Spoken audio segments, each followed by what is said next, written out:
최근에 참 이혼이 급증을 하고 있고요. 누구나 할 것 없이 부부싸움을 할 때가 있습니다. 갈등이 있습니다. 그렇죠? 문제는 요즘은 옛날처럼 아이들 때문에 참는다 이게 별 의미가 없는 것 같아요. 이혼 판단을 한다 해버리고 또 이전에는 남자가 바람 피고 뭐 이랬는데 요즘은 또 여자들도 만만치 않습니다. 그래서 이전에는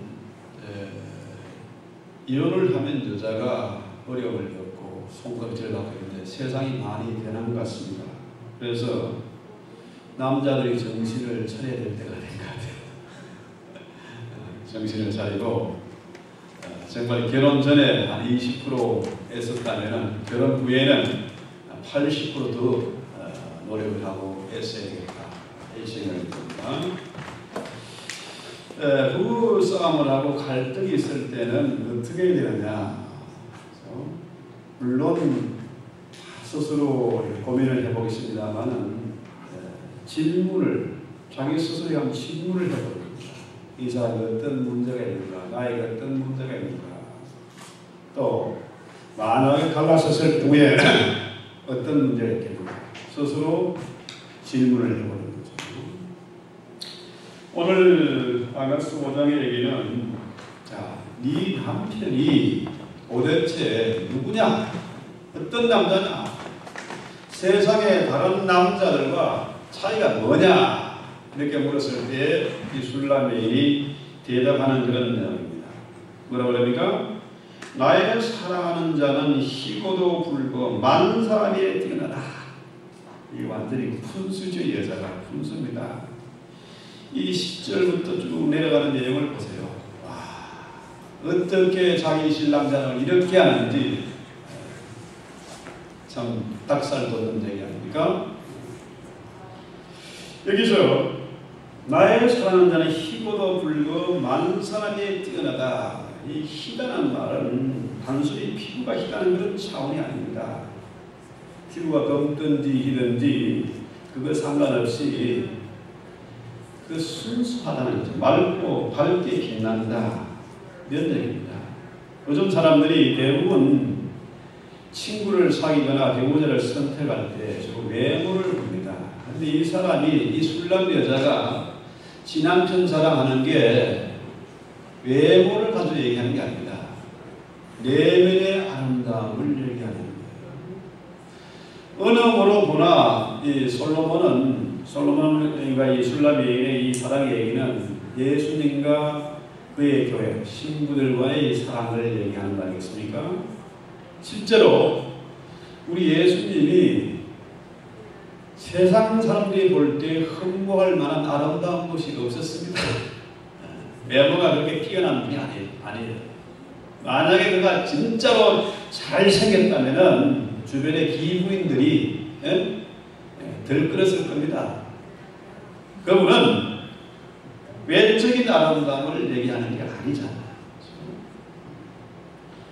자, 요즘 사람들이 외모에 치중해서 외모에 끌려서 친구를 사귀고 결혼을 합니다. 남자는 보통 능력이고 여자는 외모다 하는데 이게 틀린 말 같아요. 그저께 연구한 통계를 봤는데요. 여자도 남자의 능력을 보는 게 아니라 외모를 더 많이 본다는 게 틀린 거예요. 남자나 여자나 애나 그런 할 것 없이 외모를 중시하는 그런 시대가 됐습니다. 그런데 여기서 말하는 희다는 말은 내면의 아름다움, 그 속에 항상 것이 없는 정말로 순수한 티 없는 그런 아름다움을 얘기하는 거죠. 그래서 적어도 남자가 만나서 연애를 하고 결혼을 할 때요, 다른 여자를 넘보지 말아야 됩니다. 한번 결혼했으면 다른 여자 넘보지 말아요. 그 속에 더러운 것이 없어야 된다. 자, 내 사랑하는 자는 희고도 붉다. 이 붉다는 말이 뭐겠습니까? 붉다는 말은 혈색이 좋다, 건강하다 이런 얘기예요.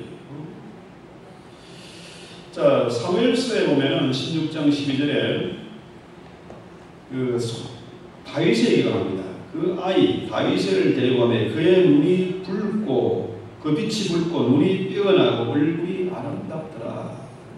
다윗의 혈색이 좋았다, 붉었다.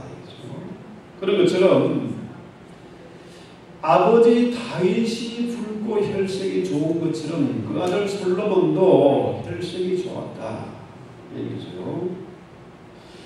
여기서 붉다는 말은 흙이 붉은 흙 아닙니까? 이 조디아의 흙이 황토 경이고 붉어요. 그런 것처럼 이 붉다는 말은 흙이라는 의미, 이 땀의 의미를 같이 내포하고 있는 겁니다. 그러니까 자, 혈색이 좋은 사람은 땀 흘려 일하는 사람입니다. 가정을 지키기 위해서, 책임을 다하기 위해서 열심히 땀 흘려 일하는 사람, 흙을 파고 농사를 하고 산에 가서 좌우지간 부지런한 사람. 남자는 그래서 혈색이 좋아야 되고 건강해야 됩니다. 건강하지 않은 사람에게는 옛날 어른들이 그러지 않습니까? 그런 놈한테는 돈도 빌려주지 마라, 딸도 주지 마라. 예, 건강해야 됩니다.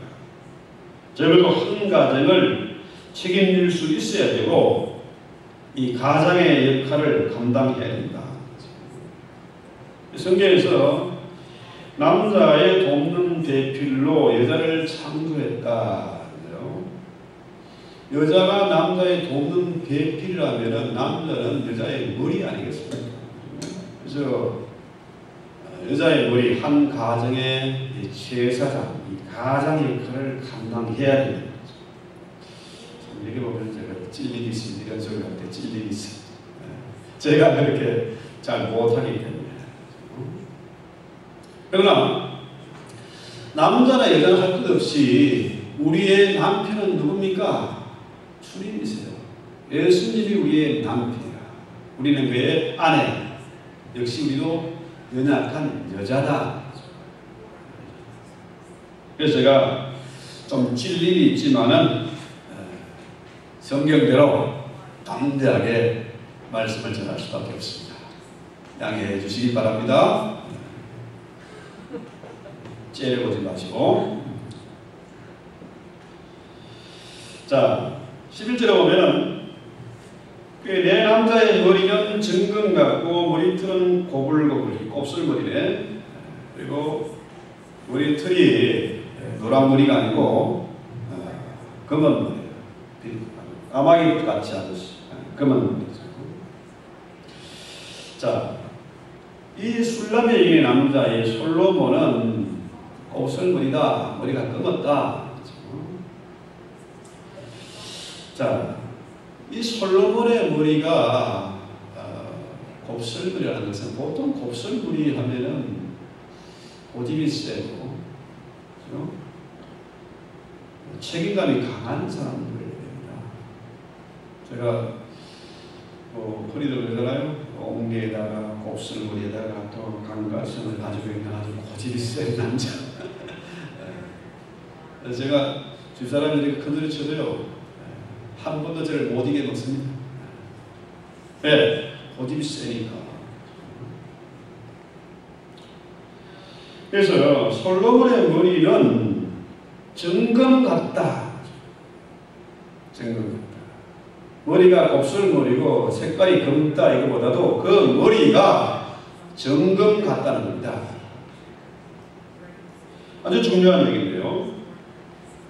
그 솔로몬의 머리가 아주 출중한 정금보다 뛰어난 그런 머리예요. 남자는 적어도 머리에 든 것이 있어야 됩니다. 그 솔로몬의 지혜는 얼마나 탁월했던지 사람들이 그의 지혜의 말에 귀를 기울였습니다. 멀리 서바의 여왕이 솔로몬의 지혜를 배우러 왔습니다. 그렇잖아요? 남자는 그래서 머리에 든 것이 좀 있어요. 여자에게 무시를 당하지 않고 존경을 받고 한 가정의 가장으로서 역할을 하려면 공부 좀 해야 된다는 거죠. 우리 김 목사님 그거 아시지 않습니까? 연세가 70이 넘었는데 지금도 풀타임으로 공부하고 있어요. 끊임없이 남자는 공부해야 됩니다. TV 앞에 뭐 앉아서 죽치고 이렇게 하지 말고 남자는 공부하는 사람입니다. 선지후 사람일수록 어려움을 만나면, 위기를 만나면요, 그러면 공부를 책을 많이 삽니다. 핀란드, 미국 같은 나라가 아예 그 위기 닥쳤을 때 한국 사람들은 제일 많이 팔린 게 소주와 삼겹살인데 이 사람들은 책을 많이 삽니다. 우리가 일본 사람들 쪽발이라고 무시하는데 이 사람들은 공부하는 사람들입니다. 끊임없이 어디를 가든 책을 들고 다녀요. 한국 사람들은 책을 잘 안 읽어요. 공부를 하고. 그러면서 못 살겠다고 파업하고 그냥 참 기가 막힌 세상, 그런 세상이 되었어요. 자, 남편이 공부하는 모습을 볼 때에 아내가 든든해하고 행복해합니다. 아버지가 공부하는 모습을 보여줄 때 자녀들이 공부를 합니다. 그래서 부전자대냐 이 말이 뭡니까? 보고 배우는 겁니다. 자식이 부모 하는 거 보고 배우고. 자, 12절에 오면은 눈 얘기가 나와요. 눈은 시냇가의 비둘기가 같은데 즉 우유로 씻은 듯하고 아름답게도 바뀌었다. 그러니까 그 눈의 흰자위가 우유처럼 우유빛깔 무슨 오빠 우유빛깔 우리 우유 검은 눈동자는 마치 보석과도 같이 빛난다. 그 눈이 보석처럼 빛난다. 흰자는 우유빛깔이고 눈은 보석같이 빛난다. 병자의 눈은 희미하고 힘이 없습니다. 쓰는 동태눈 얘기하잖아요. 눈이 맑아야 돼요. 눈이 빛이 나요. 살아있는 눈 있지 않습니까? 여자는 대부분 멀리 보지 못합니다. 눈앞에 닥친 것들을 중요하게 생각하는데 적어도 남자의 눈은 우유빛깔 눈에다가 그 눈이 빛이 나서 눈동자가 빛이 나서 멀리 내다보는 안목이 있습니다. 세상이 어떻게 바뀌고 어떻게 대처하고 준비해야 될지 이것을 보는 통찰력이 있습니다. 남자는 이 시대의 흐름을 읽을 줄 알아야 된다. 그래야 아내가 남편을 존경하고 따르게 되는 거죠. 제가요 이게 살아오면서 보니까 아이들이 이제 사춘기가 되면 반항을 하죠. 우리 아이들은 착해서 별로 반항도 못하고 갔어. 자기들한테 좀 미안한 부분도 있습니다. 그래서 자, 애들이 엄마하고 갈등이 있으면 아빠한테 아빠한테 이러죠. 또 아내는 또 아이들하고 문제 생기면 애들 문제가 또 이러죠. 참 이게 양쪽의 비율을 맞추고 조정을 하는 게 쉽지 않습니다. 어느 한편을 들면 한쪽이 무너지잖아요. 그래서 이걸 참 잘 컨트롤해야 되는데 자, 그럽니다. 집사람이 그 갱년기 우울증 여러 가지 충격 때문에 참 힘든 시간을 보냈습니다. 그런데 이 갱년기 참 무서운 겁니다. 사춘기보다 더 무서운 게 갱년기입니다. 갱년기가 닥치면은 온 집안이 비상입니다. 애고 어른이고 전부 다 그 비 맞춰야 되고 어떻게든지 돌봐야 되고 이게 뭐 보통 일이 아니에요. 자, 이런 때가 됐는데 아직도 남자들이 정신 차리지 못하고 있으니 참 심각한 거죠. 그래서 이 남자는 나이가 들면서 전에는 그들이 뻥뻥 쳤지만은 이제는 우리가 좀 부드러운 남자가 됩니다. 13절에 보면은 뺨은 향기로운 꽃밭 같고 향기로운 푸른 들가도 같고 입술은 백합 같고 몰약의 질이 돋보여집니다. 그러니까 남자의 뺨이 언제나 아내가 힘들고 외로울 때 언제나 비빌 수 있는 그런 뺨, 지저분한 냄새 나는 그런 뺨이 아니에요. 향기로운 뺨, 향기로운 푸른 땀. 그래서 남자의 품은 참 가슴이 넓어서 언제나 아내를 품을 수가 있고 아내는 남편의 뺨에 또 어깨에 기댈 수가 있어야 된다. 남자가 돼가지고 맨당이 소갈딱지처럼 속이 좁아가지고 토가지고 삐지고 남자들 삐지는 건 참 볼 수가 없어. 저도 가끔 어릴 때 했는데 우리 주님은 우리의 남편 되시잖아. 외롭고 힘들 때 정말 앞이 안 보이고 깝깝할 때 언제나 그분을 찾아가면 그분은 한 번도 우리를 외면한 적이 없어요. 그에게 뼈를 비빌 수가 있고 그의 가슴에 안길 수가 있고 그렇죠? 그분은 참 태평양 바다보다 더 넓은 그런 가슴을 가지고 있어요. 포근한 가슴이죠. 그래서 남자가 돼가지고 여자보다 속이 좁아서는 존경을 받지 못합니다. 아무리 똑똑하고 잘난 남편이라도 속이 좁으면 아내의 존경을 받지 못합니다. 마음이 뱀처럼 차가우면 행복하는 이 거리가 있는 거죠.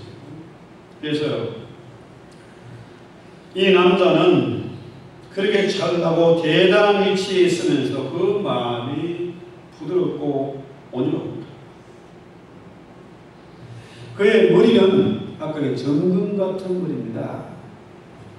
타의 추궁을 불허하는 탁월한 지혜를 가지고 있는 지식을 가지고 있는 그런 이성적인 머리를 가졌지만은 그 가슴은 밀려있고 포근하고 또 언제나 아내를 맞아줄 수 있다. 그래서 머리는 차갑고 이성적이고 가슴은 뜨거워집니다. 이런 남자가 돼야 됩니다. 그래서 흔히들 말하는 대로 머리는 뱀처럼 차가워요.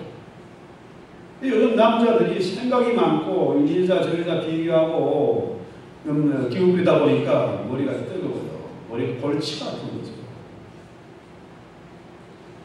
남자는 적어도 머리는 이성적이고 가슴은 차오르 이런 사람이 성공하고 이런 사람이 존경받는다.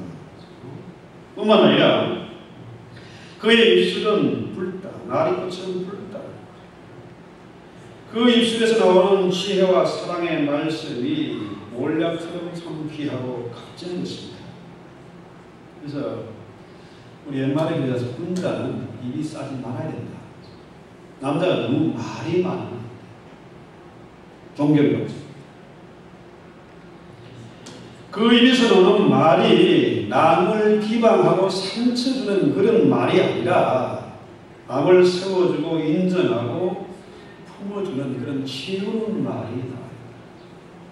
내 자랑하는 것이 아니라 상대를 인정하고 배려하고 품어주는 그런 말이 위로를 해주고 용기를 주고 인정해주는 그런 말입니다. 그러려면 남자가 성경을 많이 읽고 기도하면 정말 지혜롭고 그리는 말씀이 나옵니다. 자연스럽게 나오게 됩니다. 결국은 뭐가 나옵니까? 묵은 것이 똑으로 나오는 거죠. 내가 배우고 들은 거, 책을 통해서 사람을 통해서 들은 말들이 입에서 나옵니다. 속에 있는 것들이 겉으로 나오는 거입니다.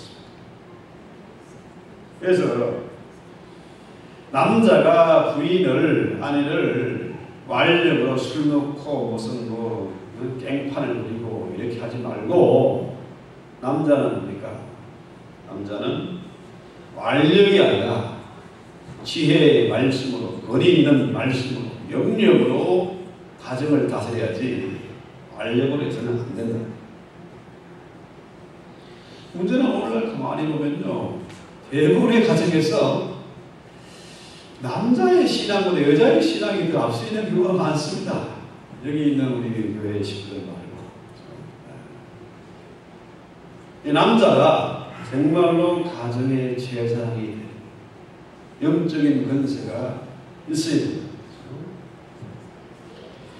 14절 보면은 손과 발에 관한 얘기가 나옵니다. 손은 함을 물린 황금 노리개 같고 몸은 아로송이는 사마에 청옥을 입히는 타고. 이게 아무리 머리에 든 것이 많고 아는 것이 많아도요, 몸이 건강해야 되잖아요. 건강이라면 아무것도 안 해요. 그래서 남자의 매력은 머리에도 남성다움이 있는 거 아니겠습니까? 남자는 남자다워야지. 요즘은 또 희한한 세상이 돼가지고 게이 같은 남자들이 그잖아요. 목소리 이상하게 화장도 하고, 심지어 일본 애들은 또 뭐 무슨 말가 또 가슴에 브라자도 찬다. 기그리 판지. 희한한 세상이 됐어요. 자, 남자는 남자다운 강건함이 있어야 된다는 거죠.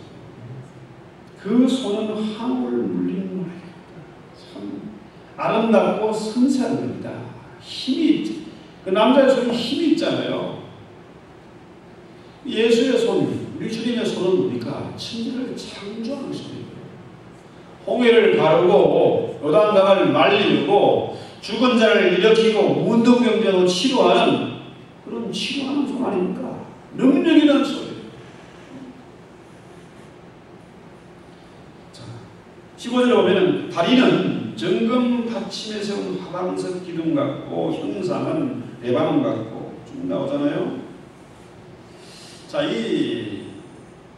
남자의 발이 참 레바논의 백향목처럼 대리석처럼 참 빛깔도 좋고 튼튼한 다리입니다. 튼튼한. 마치 이 큰 건물을 지탱하는 그런 기둥과 두 기둥 같아요. 아무래도 이 솔로몬의 다리가 뭐 힘이 있고 무엇이 있었던 것 같습니다. 늠름한 모습이죠. 근데 얼마 전에 태양의 구에 송중기 연기에 사람들이 빠져가지고 뭐 대박을 친 적이 있습니다. 근데 사람들은 송중기 하면은 뭐 비생오라비 같이 잘생긴 얼굴, 공수부대 출신들은 또 거기다 막 댓글을 막 달아놨더라고요. 공수부대 얼굴이, 그 얼굴이 왜 그렇게 희냐? 우리는 훈련하고 땀을 시커먼데. 근데 송중기 외모에 빠져서 그 드라마가 대박을 친 게 아닙니다. 송중기의 그 드라마에 나오는 내용이 뭡니까? 책임지는 행동하는 그 강인함이 있는 거 아닙니까? 그렇잖아요? 미인과 여자는 지킨다고, 미인과 여자는 지킨다고. 모르겠어요. 자, 오지간 자, 여자를 책임지고 행동하는 남성적인 매력, 그 강인함 아닙니까? 생긴 것과 달리 끈질기게 목숨 걸고 지키는 그 행동하는 사랑에 사람들이 빠져드는 거죠. 그렇습니다. 우리 예수님은, 우리 남편 되신 우리 예수님은 말로만 하는 그런 번질한 사랑이 아닙니다. 요즘 참 사랑이라는 말이 너무 흔해 빠지고 너무 사람들이 사랑이라는 말을 많이 쓰는데, 우리 예수님의 사랑은 행동하고 책임지는 사랑, 끝까지 완전하게 하는 사랑입니다. 한눈 팔자. 한 번도 예수님은 교회를 부린 적이 없습니다. 한 번도 그분은 우리의 얼굴을 외면한 적이 없습니다. 예수님의 발이 한번 딱 걷지고 딱 서면요,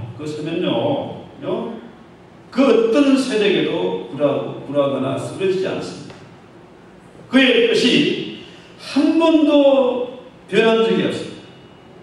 어떤 경우에도 딱 버티고 그 균형을 잡고 치우침이 없어요.